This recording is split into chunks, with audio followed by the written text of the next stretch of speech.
سلام البنات، كي دايرين؟ لاباس عليكم؟ بخير؟ كنتمنى تكونوا بخير وبصحه جيده ودائما انيقات ومتالقات كيف ديما. ومرحبا بكم في قناه ديما زوينه شانيل، قناه الوصفات البسيطه السهله رائعه واكيد مجربه. وشكرا للبنات على التشجيعات ديالكم، شكرا على تعطي وصفات فعاله ووصفات ممتازه. بلا ما نطول عليكم البنات، ندوزو للوصفه ديال اليوم. الوصفه ديال اليوم البنات هي وصفه كوريه، وصفه خطيره لتبييض الجسم، تبييض الفوري والتبييض السريع، بلا كثره الوصفات، بلا كثره الخلطات. هذه غادي تعطيك نتيجه فوريه وفي ربع ساعه بالضبط غادي تشوفي النتيجه وغادي تحصلي على نتائج مرضيه ونتائج فعاله باذن الله. وصفه كوريه كيستعملوها الكوريات، وسر من اسرارهم في التبييض. كتعرفوا البشره ديال الكوريات، لا بشره الوجه ولا بشره الجسم، بياض ملفت وبياض جميل وصافي ونقي وبشره ناعمه الملمس. اذا البنات هاد الوصفه مكوناتها ساهلين ومتوفرين في كل بيت، مالك غير تطبقيها وتعتمديها بالنسبه للسيدات اللي باغيين تبييض سريع وتبييض فوري. ما فيها ما يدير كثره الخلطات وكثره الوصفات وتقول لك غادي نتسنى اسبوع وغادي نتسنى اسبوعين. هذه في الربع ساعه الاولى كتبان لك النتيجه، والنتيجه البنات فعاله وفوريه وعن تجربه. كنتمنى البنات هذا الفيديو يعجبكم وهاد الوصفه تنال الاستحسان ديالكم. لذا ما تنساونيش من لي لايك ديالكم، من التعليقات الزوينه والايجابيه اللي كتحفزني، واللي ما اشتركت في القناه تشترك باش يوصلها كل جديد باذن الله. نمروا على بركه الله الوصفه. اول مكون البنات غنحتاجوه وهو شامبوان. غنحتاجو البنات شامبوان اي نوعيه. انا عندي بونتين، عندك ماشي ما يكونش كادوم، يكون هاد النوعيه البيضاء، يا بونتين يا سانسيلك يا دوف، المهم شامبوان هاد النوعيه، ما يكونش كادوم، يكون هاد الشامبان. غادي نحتاجو البنات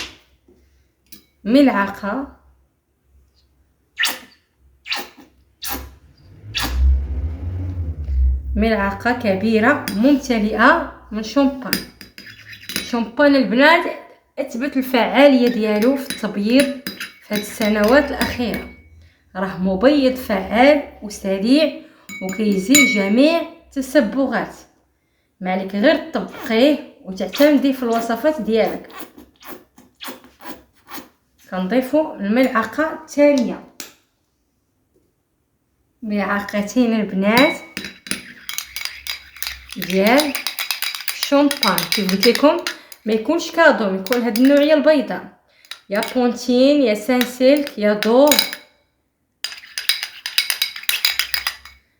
المكون الثاني البنات اللي غادي نحتاجو وهو مكون رئيسي ومكون فعال في ازاله جميع التسبغات، وهو الشاي مطحون اي نوعيه، سواء الشاي الاخضر او الاسود. المهم شاي اتاي كتجيبيه وكطحنيه حتى كيولي على شكل باودر، على شكل بودره.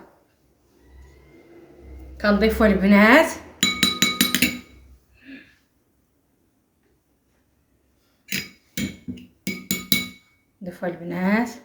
الملعقه الاولى والملعقه الثانيه. كنضيفوا ملعقتين من الشاي بودره، ملعقتين البنات من الشاي مطحون. لا شك انكم عارفين القيمه ديال الشاي او ديال الاتاي في التبييض وفي ازاله الخلايا الميته، البقع الداكنه، الشوائب، سواء في الوجه او في بشره الجسم. كنقوم البنات بالتحريك الجيد حتى كيتفاعل مع الشامبان. من بعد كنزيدوا المكون الثالث وهو الحامض، الليمون الحامض. كنحتاجو عصير نصف ليمونه حامضه.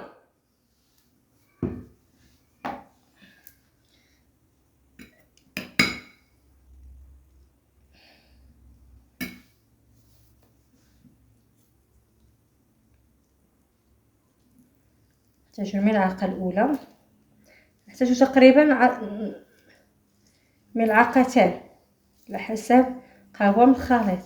ملعقه تقريبا هي نصف ليمونه حامضه. كنحيدو هاد اللب،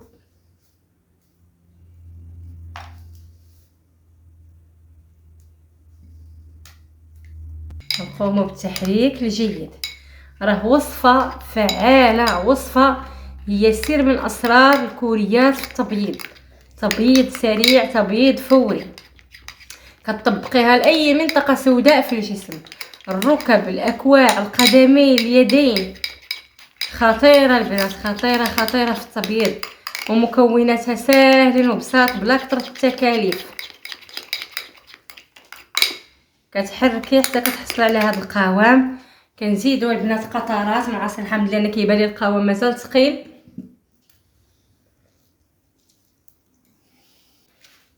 مره اخرى كنخلطوا المكونات مزيان حتى كتنسجم.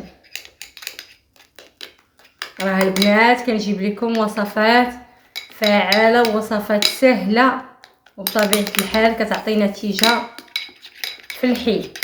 خصوصا هذا الماسك الكوري، خصوصا هذه الوصفه راه اسطوره في التبييض. التبييض الفوري، اللي بغى تبييض فوري، تبييض سريع، طبقها وغادي تشوف النتيجه. صافي البنات، كيكون هذا هو القوام. كنحصلوا على قوام كريمي. دابا البنات كنمروا لطريقه الاستعمال. كنمروا البنات طريقه الاستعمال. كنستعملوها بحركات، كتطبق بحركات دائريه، وكنخليوها حتى كتنشف وكنغسلو. البنات راه المفعول ديال الماسك في ربع ساعه الاولى كتبان النتيجه، كتبان النتيجه. كتطبقيه، كتحتفظي به في قنينه زجاجيه، وكديري الوصفه وقت ما بغيتي. على هذا الشكل البنات كنديروا حركات دائريه. شفتوا؟ حركات دائريه. كتطبقيها، كديريها لاي منطقه سوداء في الجسم، اليدين، المرافق، اليدين الى الكوعين، المرافق، الرجلين، الركب، يعني اي منطقه سوداء. ممكن تطبقيها حتى العنق، حتى العنق زوينه ليه، مكوناتها زوينين وفعالين. طبقيها حتى العنق، اي منطقه كتحسي فيها السواد وباغيه تبييض فوري كتطبقيها. كنخليو البنات الماسك حتى كينشف، وكتقومي بالغسل ديالو، والنتيجه راه كتبان لك من اول استعمال. احتفظوا البنات بالماسك في قنينه زجاجيه، وطبقوه عند الحاجه. كتطبقيه مره، طبقيه نهار نهار لا، وممكن تتابعيه. المهم كيعطيك واحد النتيجه فعاله وممتازه. كانت البنات هذه هي الوصفه ديال اليوم، ونتمنى نكون خفيفه على قلوبكم، ما طولتش عليكم. الا عجبتكم الوصفه ما تنساونيش من اللايكات، كثروا لي من اللايكات، شجعوني بتعاليقكم، واللي ما اشتركت في القناه تشترك باش يوصلها كل جديد باذن الله. وشكرا بزاف على المتابعه.